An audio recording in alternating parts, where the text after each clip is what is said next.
Interesante tema que hoy día nos va a brindar. La profesora Carmen Martínez estudió matemática en la Facultad de Ciencias de la Universidad Autónoma de México, una de las 500 del mundo, una universidad sumamente prestigiosa. El doctorado en matemática lo hizo en el College King de la Universidad de Londres y obtuvo el grado en el 2005 con una tesis de análisis funcional y teoría espectral. Posteriormente realizó un postdoctorado en la Facultad de Ciencias en Historia de la Matemática. En el 2007 ingresó al Departamento de Matemática de la Facultad de Ciencias de la UNAM como profesora a tiempo completo. Actualmente es profesora titular B y pertenece al Sistema Nacional de Investigadores y ha publicado 23 artículos y un libro y ha dirigido 25 tesis de licenciatura y posgrado, tanto en el posgrado de matemática como en el posgrado de filosofía de la ciencia. Desde el 2021 es coordinadora de este último y a partir del 2022 también es coordinadora de la Comisión de Equidad y Género de la Sociedad Matemática Mexicana. Profesora Carmen, conocer su trayectoria y ver esa mixtura entre el hacer matemático y la filosofía es algo que a nosotros nos tiende de admiración. Son pocas las personas, los matemáticos de formación, que se interesan por la filosofía de las matemáticas. Y en el caso de usted, es una cosa que admiramos mucho. Y bueno, hoy día lo vamos a tener como expositora para el tema muy importante, miren, titulado Continuidad y descontinuidad en la construcción del análisis. Un excelente tema que combina matemática profunda, análisis funcional incluso y historia. Así que, profesora Carmen, un gusto y un saludo desde el fin del mundo en Punta Arenas, Chile. Muchas gracias. Antes de comenzar, quisiera agradecer la invitación.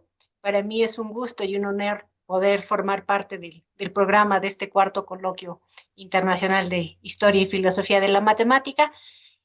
Y bueno, voy a compartir mi pantalla para poder comenzar.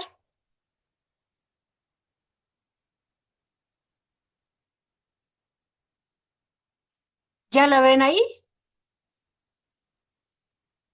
Ya, doctora. Sí, sí. Perfecto, muchas gracias. Pues comienzo. Agradezco mucho la amable presentación.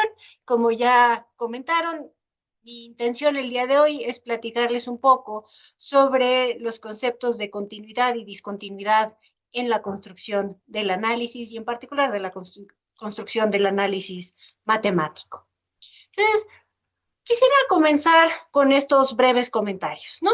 Creo que podemos situar al análisis matemático como disciplina emergente en el siglo XVIII y consolidada en el siglo XIX con la formalización ya de las nociones que le dan fundamento, que son, desde mi punto de vista, las nociones de función y de continuidad, ¿no? El concepto de continuidad ocupó un lugar central al darle estructura a la disciplina del análisis, pero también en la transformación de las ideas que hubo, digamos, y que provenían del cálculo infinitesimal.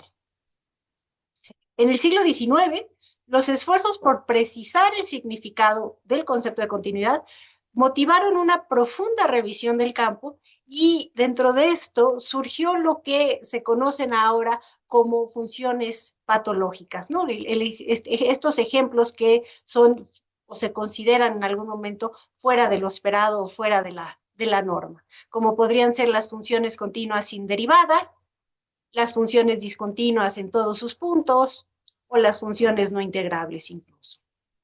¿Sí?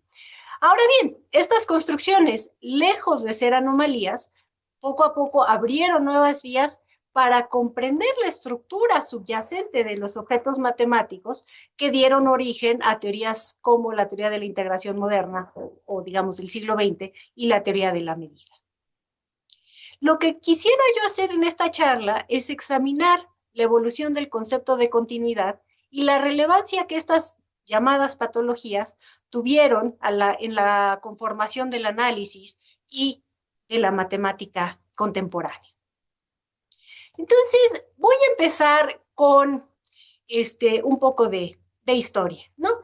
Creo que un punto clave en la conformación del análisis matemático como la disciplina que conocemos hoy es la publicación en 1748 de este texto de Leonhard Euler, ¿no? La introducción al análisis de los infinitos.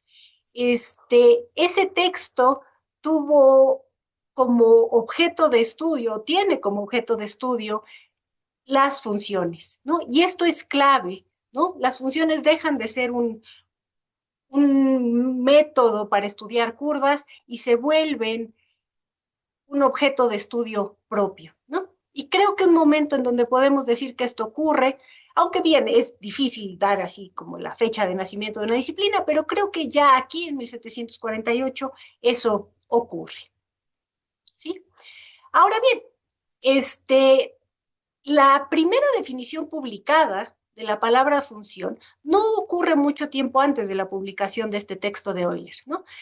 La palabra función se usa por primera vez en la imprenta en un texto de Johann Bernoulli dedicado a un problema isoperimétrico en 1718 y dice lo siguiente, la traducción es mía, se llama función de una magnitud variable a una cantidad compuesta de cualquier manera a partir de dicha magnitud variable y de constantes. Y Euler, en 1748, 30 años después, en la Introductio, define función de la siguiente manera. Una función de una cantidad variable es una expresión analítica compuesta de cualquier modo a partir de dicha cantidad variable y de números o cantidades constantes. Entonces vemos que en realidad se parecen mucho. En Euler hay este cambio, ¿no? Se introduce esta idea de que es una expresión analítica.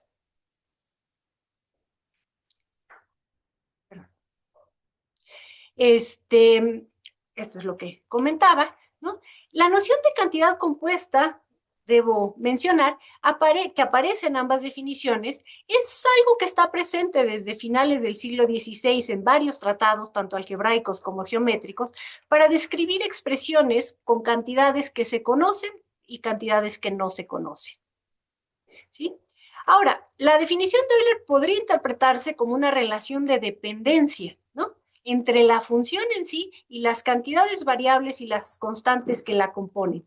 Sin embargo, en la concepción de Euler, esta dependencia que para nosotros puede ser hoy el concepto central en una función, no es el aspecto fundamental, ¿no? Euler enfatiza sobre todo que una función debe ser identificada con una única expresión analítica. Y esta es el verdadero concepto de función en Euler, ¿no? O sea, no tanto la relación de dependencia, sino la expresión a través de una función, de una expresión analítica. En el texto, la introducción, Euler coloca la noción de función en el centro del análisis. Por eso digo que en ese momento podemos detectar ya el análisis matemático como naciendo, como emergiendo como una disciplina independiente, con un objeto propio, ¿sí? Y sin embargo, ¿no? Es muy interesante ver que el concepto de continuidad no aparece en este primer tomo de la introducción, sino en el segundo, es una obra en 2 volúmenes, y la continuidad no es un concepto que está vinculado al concepto de función, sino que está vinculado al concepto de curva, ¿sí? Una curva continua, nos dice Euler, es aquella cuya naturaleza se expresa mediante una sola función de x. Una curva discontinua requiere varias funciones para describir sus distintos segmentos, ¿sí? Entonces, el concepto de continuidad no es algo que describa o que se le atribuya a las funciones, sino que se le atribuye a las curvas, ¿sí? Y es muy distinta del concepto de continuidad que tenemos hoy, ¿sí? O sea, una curva va a ser discontinua si está formada por segmentos que corresponden a diferentes expresiones analíticas. Ahorita daré un ejemplo, ¿sí? Y entonces, ¿esto qué nos dice? Pues vemos que la continuidad, pues la podemos definir o la define Euler de esta manera a través de eso. Podemos llamar un criterio analítico y que es simple y sencillamente la posibilidad de representar a una curva mediante a una única, y esta es la parte clave, una única expresión analítica. Y entonces en estos ejemplos, ¿sí? Estos están sacados del texto de Euler, pensamos, voy a empezar con el que está a la derecha, ¿no? Lo que reconoceríamos como una hipérbola, ¿no? Para nosotros claramente una hipérbola como función es discontinua y si consideramos su gráfica, ¿no? Vemos que es discontinua porque pues, justamente hay un rompimiento aquí, ¿no? Decimos que no hay continuidad porque se rompe la curva, ¿no? Hablando en términos muy intuitivos y poco formales. Sin embargo, para Euler, esta hipérbola sería una curva continua, porque corresponde a una única expresión analítica. Y por el contrario, si pensamos en la figura que está del lado izquierdo y pensemos, por ejemplo, en la curva que va del punto R a C y luego a F, ¿no? Si ignoramos lo que está aquí abajo y nada más pensamos a esto como una curva, para nosotros eso sería una curva continua, ¿no? Y sin embargo, lo que nos dice el criterio de Euler es que esta curva es discontinua, porque la parte que va de R a C depende de una expresión analítica, pero la parte que va de C a F depende de otra, ¿sí? Entonces, hay una falta de correspondencia con lo que consideramos hoy como una curva o una función continua, ¿no? Entonces, para mí es muy interesante rastrear esto y ver por qué están definidas las cosas así en Euler y sobre todo, que es a lo que me voy a enfocar el día de hoy, por qué cambian posteriormente, ¿sí? Ahora bien, en el primer tercio del siglo XIX, Cauchy observa que hay una dificultad con esta concepción de las cosas según Euler, ¿no? De acuerdo con el criterio de Euler, un simple cambio en la notación o de forma analítica, por ejemplo, escribir una función como un producto de factores o como una sola ecuación, puede convertir una función continua en discontinua. Entonces, Cauchy detecta que aquí hay una falta de precisión y que eso va a implicar que matemáticamente hablando tengamos un problema, ¿sí? Entonces, esta es una de las razones por las cuales Cauchy empieza a trabajar en este tema, ¿no? Hay un problema matemático con esta concepción, ¿sí? No me permite dar una definición que esté bien formulada, que esté bien definida, ¿no? Que me permita definir bien, mejor dicho, al concepto de continuidad, porque algo tan sencillo como expresar a una función de grado 2 como una única expresión o como el producto de 2, va a hacer que la curva cambie de continua a discontinua y esto evidentemente no es algo deseable, ¿sí? Entonces, Cauchy observa que hay trabajo por hacer aquí. Ahora, ese trabajo no es sencillo y quiero decir un poco sobre esto, ¿sí? Previo al trabajo de Cauchy, ¿no? Quisiera yo mencionar de manera rápida a tres matemáticos en particular, pero son ejemplos de lo que pasa en la comunidad matemática europea, francesa en este caso, a inicios del siglo XIX. Y me refiero en particular a Lagrange, ¿no? Como de la última parte del siglo XVIII, Ampère y Galois, ¿sí? Y quiero usar este momento en la charla para introducir una noción que es la noción de derivada, ¿no? Y la relación que tiene con el concepto de función y con el concepto de función continua. Porque en los siglos XVII y XVIII la visión predominante es muy distinta a la que existe hoy en día en los cursos de matemáticas. Y la visión que existe, que es predominante, es que las funciones tienen derivadas por el simple hecho de ser funciones. Ahora, esto claramente, ¿no? Nos llama la atención y puede ser que digamos que hay un error aquí. Sin embargo, yo quisiera que no viéramos esto como un error. Creo que decir que hay un error aquí es algo, sería un anacronismo, porque las funciones que estas personas, estos matemáticos tienen en mente, son funciones que en efecto tienen derivadas, ¿no? El separar los conceptos de función, función continua y función derivable es justamente trabajo de inicios del siglo XIX, no porque hubiera un error, sino simple y sencillamente porque la clase de funciones con las que se trabajaba es distinta a la clase de funciones que tenemos hoy, es menos amplia, y ahorita voy a decir algo sobre esto. Y entonces es importante que tengamos esto como punto de partida, ¿sí? También quisiera yo agregar que con base en esta visión, Lagrange desarrolla al cálculo que conocemos, con base en los desarrollos en serie de una función. Y entonces desde ahí vemos que hay un problema, ¿no? Porque no hay ni siquiera en este momento un cuestionamiento, esto sería Fourier un poquito después, sobre que si las funciones se pueden desarrollar como series de potencias o no, ¿no? Dadas la clase de funciones con las que ellos conviven, con las que ellos trabajan, esto es evidentemente cierto, ¿sí? Y entonces, Lagrange con toda razón puede definir a las funciones derivadas, pues simple y sencillamente como los coeficientes de la expansión. ¿Sí? Y por ejemplo, Ampère en 1810 prueba un teorema que muestra que todas las funciones tienen derivada.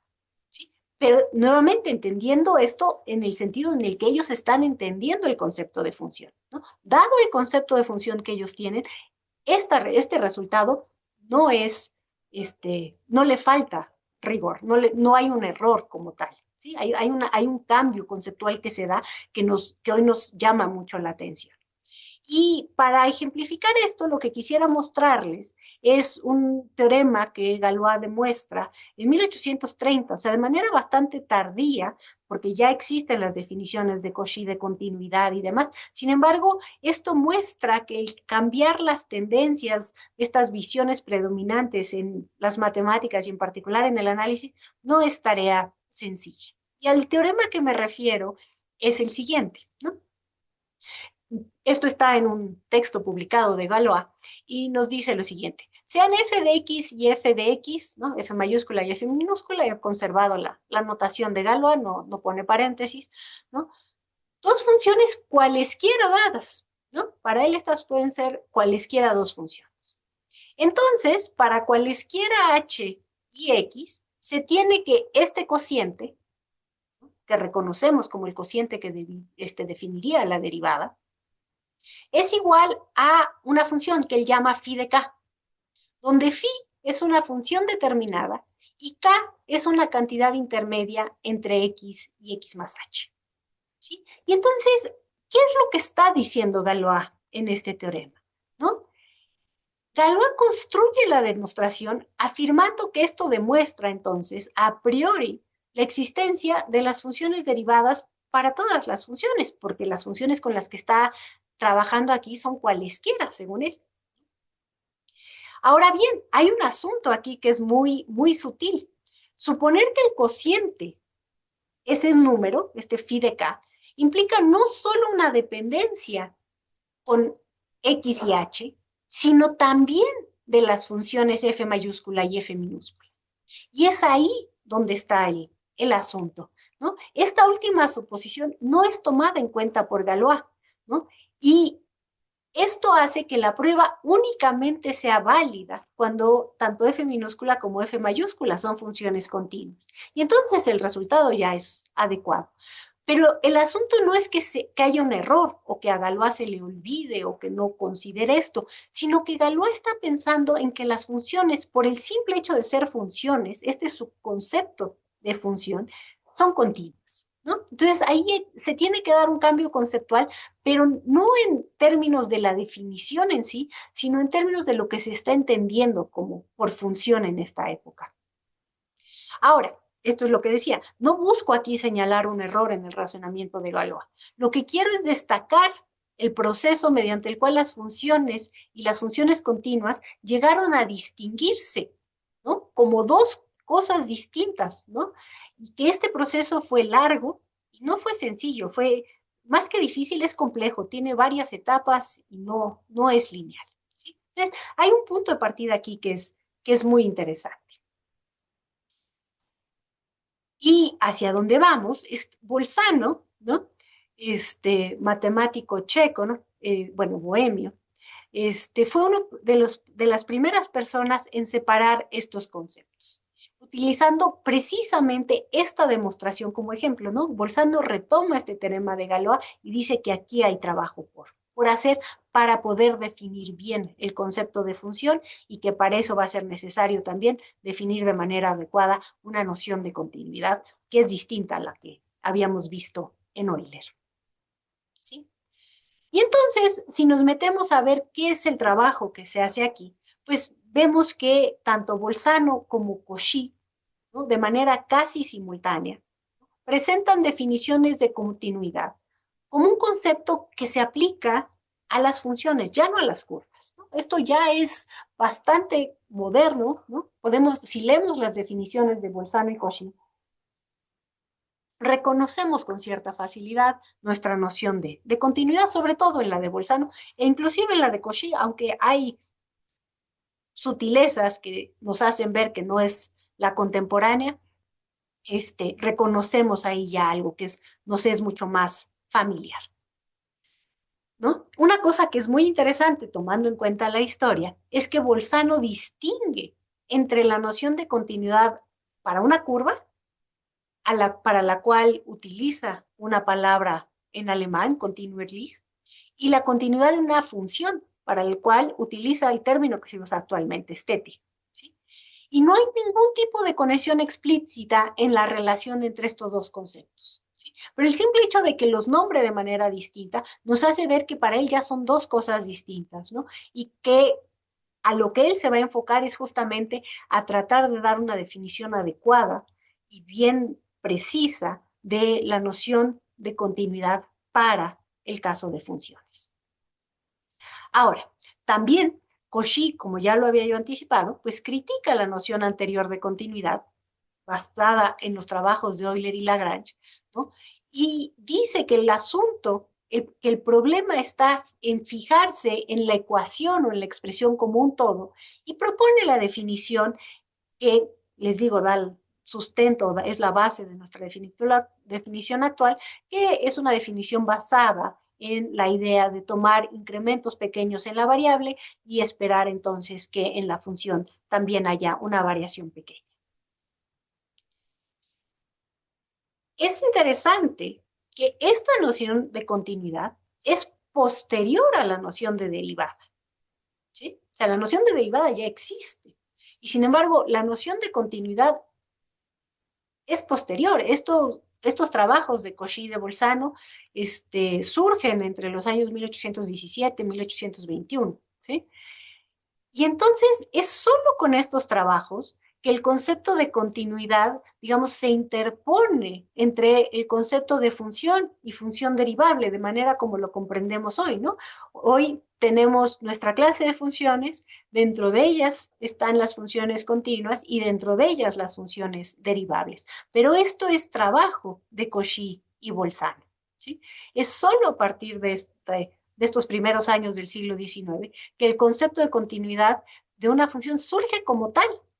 Y entonces, a partir de este momento, cobra sentido establecer, digamos, una distinción clara entre estos tres conceptos que previo a ellos, en el trabajo de Lagrange, en el trabajo de Euler, están mezclados. O sea, las funciones muchas veces, como decía, son derivables simple y sencillamente por el hecho de ser funciones, ¿no? Ahora bien, paralelamente a esto, y esto es muy importante en el surgimiento, o digamos más que el surgimiento, en el desarrollo, en la evolución del análisis matemático a lo largo del siglo XIX, además de establecer estas distinciones entre el concepto de función continua y de función derivable, también cambia la manera de concebir la construcción de funciones. O sea, no tanto la definición de función, sino de cómo voy a permitirme construir funciones y cómo voy a permitirme tener objetos nuevos en esta clase. ¿Sí? Quisiera yo irme tantitito para atrás durante el siglo XVIII, a mitades del siglo XVIII, hay un muy famoso debate entre Euler y D'Alembert en torno del problema de la cuerda vibrante, ¿no? O sea, tenemos una cuerda fija en sus extremos, suponemos que está tensa y la pongo a vibrar. Y entonces el problema es resolver eso. Y tanto Euler como D'Alembert lo resuelven, es un problema de ecuaciones diferenciales. Están Euler y D'Alembert de acuerdo en la solución que ambos publican. Sin embargo, hay un desacuerdo entre ellos sobre las condiciones iniciales, ¿sí? Y lo que D'Alembert defiende es que las funciones están dadas como clase, ¿no? Que no se vale esta idea de inventar funciones libremente. Inventar, como hoy es muy usual, ¿no? Necesito construir una función y entonces la defino como bien quiera yo hacerlo para satisfacer ciertas propiedades. Para D'Alembert esto no tiene sentido. Las funciones están dadas, ¿no? Vienen de la naturaleza y son aquellas con las que debo trabajar, ¿no? Inventar funciones no es algo que él considere sea una posibilidad real en el análisis matemático. Euler no está de acuerdo con esta visión, ¿sí? Pero se ve la necesidad de justificar su posición, ¿no? Así, en la segunda mitad del siglo XVIII, Euler escribe un artículo que se llama Sobre el uso de funciones discontinuas en el análisis, que el artículo tiene como objetivo justificar el uso de funciones discontinuas, ¿no? Que se permitan ser usadas en el análisis. Donde continuidad aquí quedamos es el sentido de continuidad para Euler, que las curvas estén, digamos, rotas o formadas por pedazos. Pero incluso eso hay que justificar, porque esas sí deben formar parte del estudio de como objeto de estudio del análisis matemático. Entonces, es importante ver que además de que se precisan los conceptos de función, de continuidad y de derivabilidad, ¿no? También se está precisando la noción de función, no en tanto que, no como cambiante su definición, sino lo que permito yo que, bueno, se permite que se considere una función. Una de las personas que ayudan enormemente a transformar esta visión, digamos, la que describo como de D'Alembert, que la clase de funciones es una clase estable, a la cual no se vale cambiar, no se vale agregar nuevas funciones, ¿no? Dirichlet, en los años 20, en el siglo XIX, escribe una memoria sobre la convergencia de series trigonométricas y ahí introduce esta famosa función que incluso al día de hoy se sigue conociendo como la función de Dirichlet, ¿no? Y es una función que él llama phi, ¿no? Y dice que phi de x va a ser igual a una constante determinada c cuando la variable x toma un valor racional y es igual a otra constante que él llama d cuando dicha variable es irracional, ¿no? Hoy muchas veces se presentan con c valiendo 0 y d valiendo 1 o viceversa, ¿no? Pero, digamos, la idea original es que valga cualesquiera dos valores distintos, ¿no? Y entonces, este es uno de los primeros ejemplos de una función construida ad hoc para mostrar algo, ¿sí? Y esto, les digo, cambia esta idea de lo que se permite entre dentro del concepto de función, ¿no? Dirichlet presenta esta función para mostrar que hay funciones que no pueden ser integradas, ¿sí? Entonces, también es muy interesante en ese sentido. Pero, como repito, para lo que me interesa a mí el día de hoy es esta idea de construir funciones ad hoc, de manera que cumplan a priori, porque lo solicitamos en su construcción, propiedades requeridas. Y es a partir de este momento, ¿no? El primer tercio del siglo bueno, terminando el primer tercio del siglo XIX, que esto se vuelve una práctica más o menos común, ¿sí? Esto no es una práctica previo a esto, ¿sí? Ahora bien, ¿no? Junto con esto, pues se desarrollan muchas funciones que hoy conocemos, ¿no? De manera un poco informal, porque no es que haya una definición formal de lo que significa que una función sea patológica, ¿no? El término función patológica es un término utilizado desde el siglo XX, ¿no? De manera repito, un poco informal, no precisa, y se refiere en muchos de los casos a funciones que son continuas, pero que no son diferenciables en ningún punto, ¿sí? Claro que el concepto pues, puede ser bastante más amplio, ¿no? Y se puede utilizar para describir funciones que tienen un comportamiento, déjenme llamar, atípico o contraintuitivo, ¿no? Algo que no se espera pase. Y eso es una de las cosas que pasa con la función de Dirichlet, ¿no? Él construye una función que no es integrable, ¿no? Y no es integrable en ningún lado, ¿no? O sea, no es que si quito varios puntos o tomo dominio de definición más pequeño, las cosas se puedan arreglar, sino que es una función que no puedo integrar en ningún lado, ¿no? Entonces, por esto esta idea de que el comportamiento de la función es malo o que va contra la intuición. Y en este sentido, ¿no? La primera función patológica, en este sentido, en el que es continua y no derivable, en ser publicada, y muchas veces así se escribe en la historia, en la historiografía hecha o en muchos textos de comunicación, se le atribuye a Weierstrass, ¿no? Porque él la presenta ante la Academia de Berlín en 1872 y Paul Dubois-Reymond lo publica en 1875. Sin embargo, ahorita vamos a ver que esta, en efecto, es la primera función de este estilo en ser publicada, pero hay muchos ejemplos previos, ¿no? Entonces, cuando se habla de la función de Weierstrass y la primera función de este estilo, pues en realidad ahí hay información que no es del todo cierta, ¿no? De lo que sí estamos seguros es que esta es la primera en ser publicada, ¿no? Y es muy conocida, ¿no? Es una serie, la serie de K igual a 0 hasta infinito, de A a la K por el coseno de este número. B a la K por pi de X, ¿no? Y se pide que A esté entre 0 y 1, B sea un par y que el producto de A por B satisfaga esa cota, ¿no? Y entonces esa función lo que nos dicen es, no es continua, sin embargo no es derivable en ningún punto, ¿sí? Pero esto es bastante tardío, esto es ya hacia finales del siglo XIX. ¿Sí? Bolzano tiene una función de este estilo, ¿no? Que es, digamos, 40 años antes de lo que hace Weierstrass, ¿sí?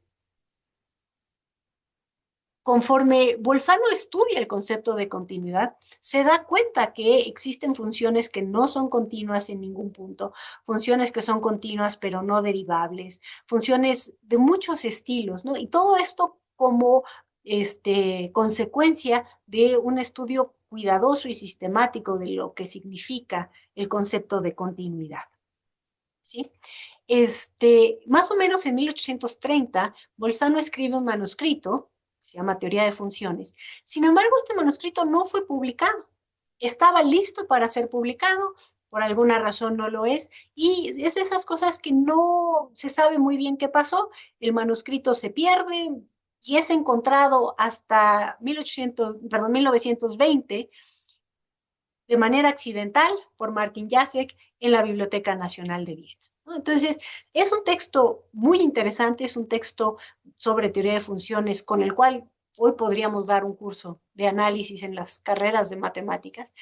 Y en este texto, Bolzano construye una función continua y demuestra que no tiene derivada en un conjunto denso en su dominio. Posteriormente se demuestra que la función de hecho no tiene derivada en ningún punto, pero la demostración de que no tiene derivada en un conjunto denso, ese es de Bolzano, aunque él no utiliza la palabra densidad, ¿sí? Y la función es muy, muy interesante, ¿sí? Lo tomo de este texto que son las obras matemáticas de Bolzano, que está publicado por Oxford University Press, editado por Steve Ross. Entonces, el texto se tiene, digamos, está en alemán y se puede consultar, pero pues, creo que es mucho más fácil para nuestro público poder consultarlo en inglés, ¿no? Y lo que establece Bolzano en estos parágrafos es lo siguiente, ¿no? Nos presenta el teorema, yo aquí no pongo la demostración, ¿no? Dice, es posible que una función f de x siga la ley de continuidad desde x igual a hasta x igual a b, perdón, incluyendo los extremos, de tal manera que no se pueda o que demostrar que en ningún intervalo, en ningún subintervalo entre A y B, la función siempre sea creciente o decreciente. Es decir, que en cualquier subintervalo la función crece y decrece. ¿Sí? Y entonces esto lo va a usar él para demostrar lo que él presenta como un corolario, ¿no? Y nos dice que si en cualquier subintervalo la función siempre crece y decrece, entonces eso va a hacer que la función que sea continua no va a tener derivada, ¿no? En ningún punto, porque en cualquier subintervalo, por más pequeño que sea, la función va a crecer y decrecer. ¿Sí? Y como ejemplo de esto, presenta esta función, ¿sí? Y es una construcción muy bonita, porque es una construcción geométrica, a diferencia de la de Weierstrass que mostré rápidamente, que recurre al uso de series, ¿no? Y Bolzano lo obtiene como el límite de una sucesión de funciones continuas. ¿Sí? Entonces, en el primer paso considera una recta, que es esta que está aquí, y en la primera iteración lo que hace es considerar a la recta, digamos, toma el punto medio y después considera una función continua por pedazos que crezca, decrezca, crezca, decrezca. Y luego, en cada uno de estos intervalos, repite el procedimiento. Y esta es la iteración que tengo aquí del lado derecho. La función crece, decrece, crece, decrece, crece, decrece, etc. Y entonces, en el límite, esta función, ¿no? Es justamente la función patológica que les menciono, ¿no? En cualquier subintervalo, la función crece y decrece, la función es continua y sin embargo la función no es derivable en ningún punto, ¿sí? Y esto es algo que está en Bolzano y está trabajado y la demostración es 100% correcta y, digamos, en términos contemporáneos no hay nada que hacerle a la demostración y es mucho previa, muy, muy previa a la que presenta Weierstrass. ¿Sí? Ahora, dado el contexto matemático, les recuerdo que esto es 1830, es el mismo año en el que Galois publica el teorema que les mostré. Entonces, Bolzano sí parece ser un matemático que está, digamos, adelantado a su época, ¿no? La comunidad está todavía tratando de distinguir entre funciones derivables, si todas las funciones tienen derivada por la visión que tienen de lo que es una función. Sin embargo, Bolzano ya tiene una idea, después de un trabajo sistemático de años, de lo que significa que algo sea una función continua y una función derivable, ¿sí? Y Bolzano está consciente de esto, porque inmediatamente después de la demostración de que esta función es continua y no derivable, ¿no? Incluye una nota en la que reconoce que su teorema, ya, aquí lo cito, ¿no? Contradice hasta cierto punto lo que Lagrange y muchos otros afirman, a veces de manera explícita, a veces como suposición tácita, que toda función tiene, con la excepción de algunos valores aislados de su variable, una derivada. Y justamente lo que dice después de esto es que no hay una contradicción. Lo que hay es que hay una concepción distinta de lo que significa que algo sea una función. ¿Sí? Y esto es lo que dice aquí, ¿no? Pero dado que creo que debe asociarse a la palabra función un concepto mucho más amplio, será necesario admitir funciones que no solo carezcan de derivada, sino que incluso puedan violar la ley de continuidad. Esto es lo que está diciendo Bolzano en este manuscrito de 1830. Ahora bien, después de la publicación de la función presentada por Weierstrass, ¿no? Porque finalmente este ejemplo de Bolzano no es conocido, no es el único, también hay otro de un matemático Sellerier, francés, por ahí de 1850, que tampoco se publica. O sea, sí es algo que empieza a estar ahí, pero no es sino hasta la publicación de la función de Weierstrass que empiezan a publicarse más, ¿no? Entonces, surge una gran cantidad de funciones patológicas y hasta este momento parecen ser como contraejemplos, o sea, ejemplos muy contados y muy aislados de lo que se considera el comportamiento usual de las funciones, ¿no? Sin embargo, esto también cambia, ¿no? Una vez que se publica la función de Weierstrass y empieza a haber más ejemplos de este estilo, ¿sí? Lo que sucede es que estos ejemplos de lo que estoy llamando funciones patológicas, pues dejaron de ser simples curiosidades o ejemplos aislados y se convirtieron en objetos de estudio, así como había pasado con la noción de función 100 años antes con el trabajo de Euler, ¿no? Y se colocan en el centro del estudio de lo que, bueno, de los objetos de estudio del análisis matemático. Por ejemplo, no voy a hacer un estudio detallado de estos, nos llevaría horas y horas, nada más quiero mencionar algunos ejemplos, ¿no?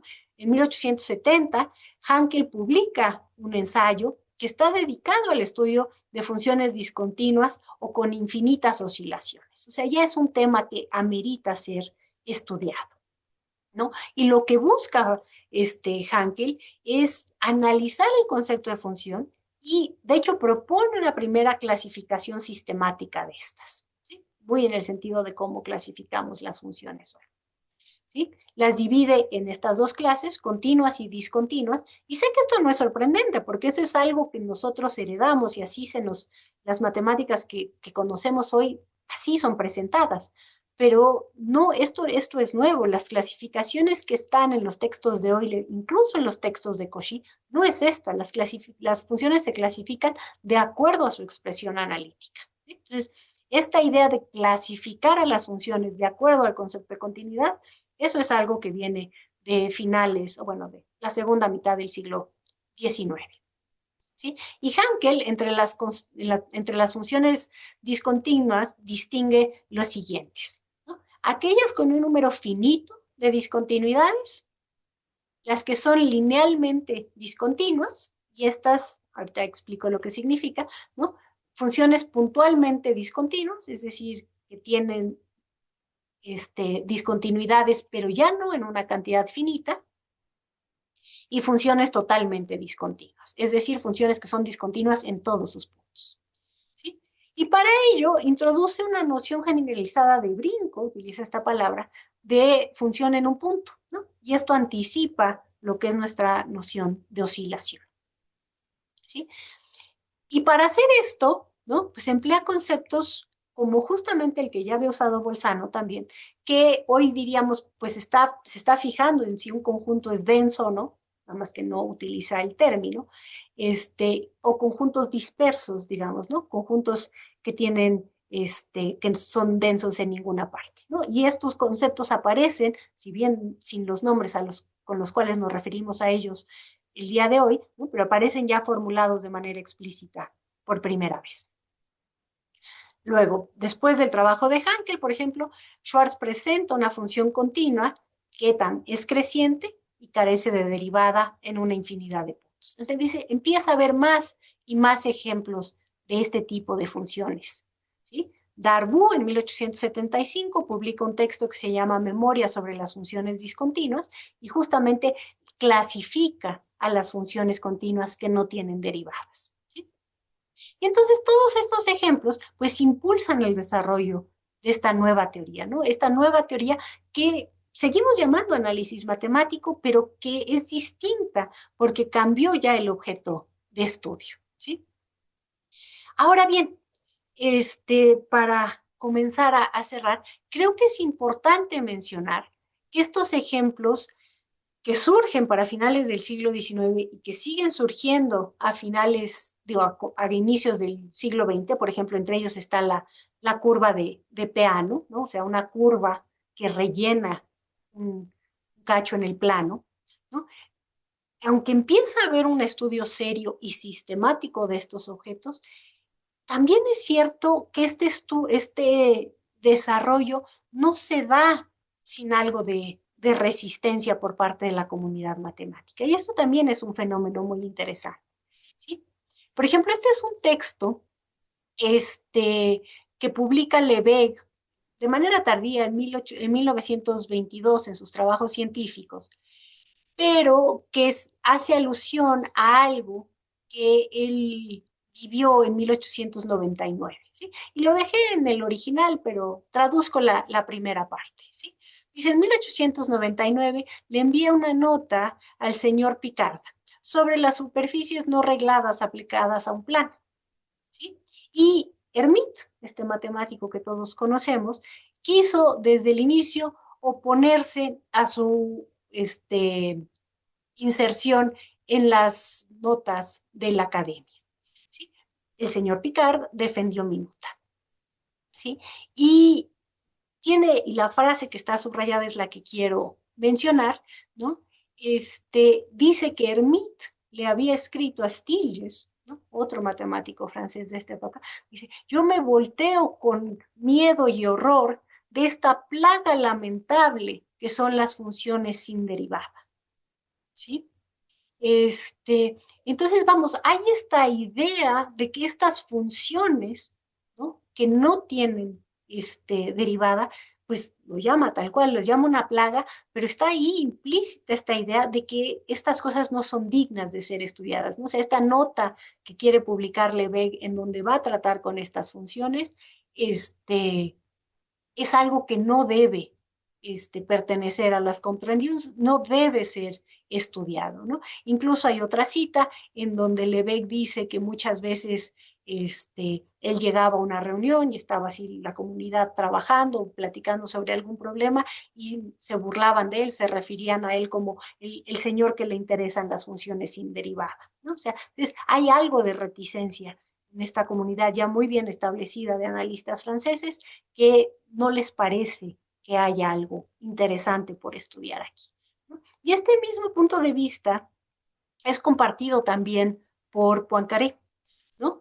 Quien en Ciencia y Método en 1908 dice lo siguiente, ¿no? La cita, la traducción es mía. La lógica a veces engendra monstruos. Desde hace medio siglo ha surgido una multitud de funciones extrañas que parecen esforzarse por parecer lo menos posible a las honestas funciones que sirven para algo. Ya no hay continuidad, o bien hay continuidad, pero no derivadas. Es más, desde el punto de vista lógico, son precisamente estas funciones extrañas las más generales, aquellas que se encuentran sin buscarlas, no aparecen más que como un caso particular. Antiguamente, cuando se inventaba una función nueva, era con algún fin práctico. Hoy se las inventa deliberadamente para poner en falta los razonamientos de nuestros padres y no sacaremos nunca nada más de ellas, ¿sí? Entonces hay esta idea de que esto es como un juego lógico, o sea, algo que se me permite hacer, pero que en realidad no hay algo real que valga la pena estudiar ahí, ¿sí? Entonces, y menciono estas dos cosas porque tanto Hermite por un lado como Poincaré por el otro, pues no son personajes menores en términos de la historia del análisis matemático, ¿no? Hay esta reticencia a aceptar este tipo de funciones como cosas que valgan la pena estudiar, aunque bien, como digo, ya hay muchísimos ejemplos y muchos tratados siendo escritos para estudiar justamente estas funciones, ¿no? Entonces, parecería que parte de la resistencia provenía de la aparente falta de necesidad de estas funciones, ¿no? No sirven para nada, dice Poincaré, no las estamos inventando nada más porque sí, pero no son como las funciones de antes que servían para algo, ¿no? Creo que es después de algunos años, ¿no? Ciento y pico años, creo que podemos decir que finalmente Poincaré está equivocado en su última afirmación. Sacamos mucho de ellos, ¿no? O sea, la disciplina del análisis matemático como la conocemos hoy es extremadamente rica, en parte por la inclusión de estas funciones, ¿no? Ahora, desde mi punto de vista, algo verdaderamente importante que surgió a partir de esta multitud de funciones, ¿no? Es la comprensión de lo que realmente es una función. No como un objeto en particular, sino como un objeto que pertenece a una clase, ¿no? Fue el surgimiento de funciones de este tipo lo que permitió dar a las funciones esta nueva vida como un objeto que tengo que estudiar, no porque no lo había estudiado antes, sino porque me estoy dando cuenta que no lo comprendía yo bien de fondo, ¿no? Y al análisis matemático, pues se les da un verdadero objeto de estudio, ¿no? No nada más las funciones en tanto que tales, que son continuas y derivables por naturaleza, sino que tengo una clase de objetos que necesito clasificar. Y para terminar, me gustaría nada más cerrar con esta cita que es de Medvedev de su libro sobre escena de la historia de funciones reales, publicado en 1991, ¿no?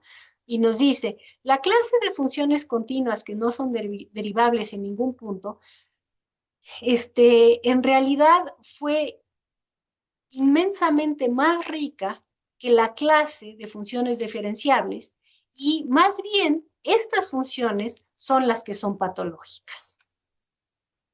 Muchas gracias.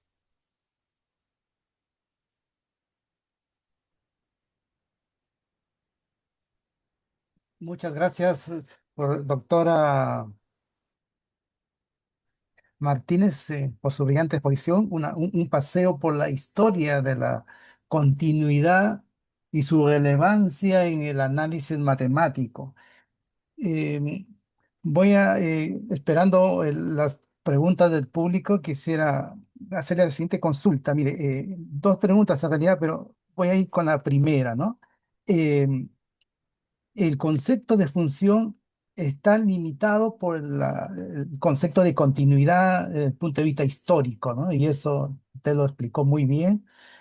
Dígame, con respecto a la continuidad uniforme, que es un tema que después aparece también ahí, ¿no? ¿Bajo qué, digamos, hechos históricos se empieza a pensar en esta nueva, digamos, refinamiento del concepto de continuidad, ¿no?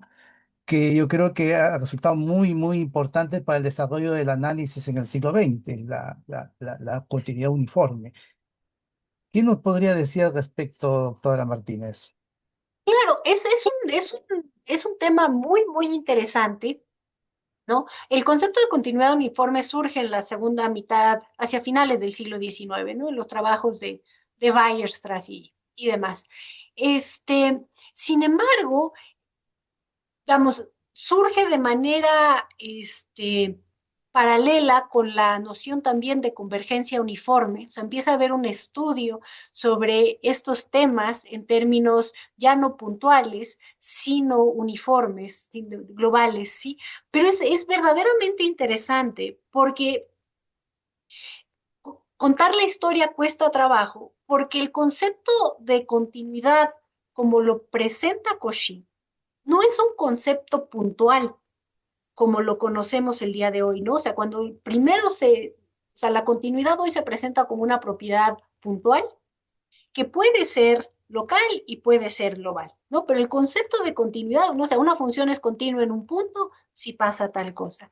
En Cauchy no está dado así, en Cauchy es un asunto local y es muy difícil poder, entender de manera que sea congruente con lo que vemos hoy, si Cauchy está pensando en una continuidad puntual o local. Y yo creo que más bien es anacrónico hacer esa pregunta visto hacia atrás en Cauchy, porque Cauchy está apenas estudiando el concepto de continuidad, está tratando de dar una definición, de tal manera que para él en ese momento no tiene mucho sentido pensar que se pueda definir a la continuidad en un punto.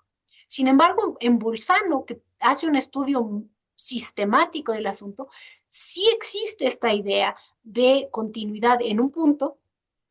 Sin embargo, esta noción de la continuidad uniforme, presentada como de manera separada de la continuidad, no está presente, sino hasta ya los trabajos de Weierstrass. O sea, como que sí requirió que la comunidad matemática madurara estos conceptos para poder separar todas las diferentes nociones de continuidad, ¿no? Incluso en estos trabajos que mencioné, cuando empieza a ver estas nociones, este estudio de la continuidad de funciones, ¿no? Por ejemplo, Dini y Darboux hacen un estudio sobre lo que significa que las funciones sean continuas por la derecha o por la izquierda. O sea, como que empiezan a ver esta subclasificación de lo que significa que una función no sea continua y todas las maneras en las que puede no serlo o todas las maneras en que puede ser más que continuo en términos de la uniformidad, ¿no? Pero sí es un tema que es posterior y que requiere primero esta idea de entender bien, bien qué es lo que voy a llamar una función continua. Gracias, profesora. Algunas preguntas de nuestros participantes es la siguiente. Se pregunta ¿por qué se considera más importante a Riemann que a Cauchy en el desarrollo del integral? Eh, no, no sé si Riemann es más importante. ¿no? O sea, sí sé que la integral lleva el nombre de Riemann y ahorita les doy mi hipótesis de por qué, pero creo que ambos son igualmente importantes, ¿no? Este, creo que todos estos temas es muy complicado y esta misma respuesta serviría para casi cualquier cosa, ¿no? ¿Por qué el estudio de tal cosa, tal persona es importante? Para mí, las matemáticas, el conocimiento matemático es constructivo, no en el sentido del constructivismo, sino en el sentido de que siempre necesito el paso previo, ¿no? No hay, o sea, hablar de la integral de Riemann como él la presenta en 1854 y demás, no podría haber sucedido sin el trabajo de Cauchy. Sin embargo, una cosa que hace Riemann que Cauchy no hace, y creo que ahí va la razón por la cual hablamos de la integral de Riemann, aunque yo creo que deberíamos hablar de la integral de Cauchy-Riemann, es que Cauchy define la integral solo para funciones continuas, ¿sí? Y él sabe, Cauchy sabe que es una condición demasiado fuerte para pedir, ¿no? Sabe que hay funciones que no son continuas que puede integrar. Sin embargo, no tiene un criterio para decir cuáles sí voy a poder integrar. Y entonces, cuando él presenta su definición de función integrable, Cauchy dice que la función tiene que ser continua, ¿sí? Y Riemann, ¿no? Lo que logra hacer es, 30 años después, es establecer un criterio.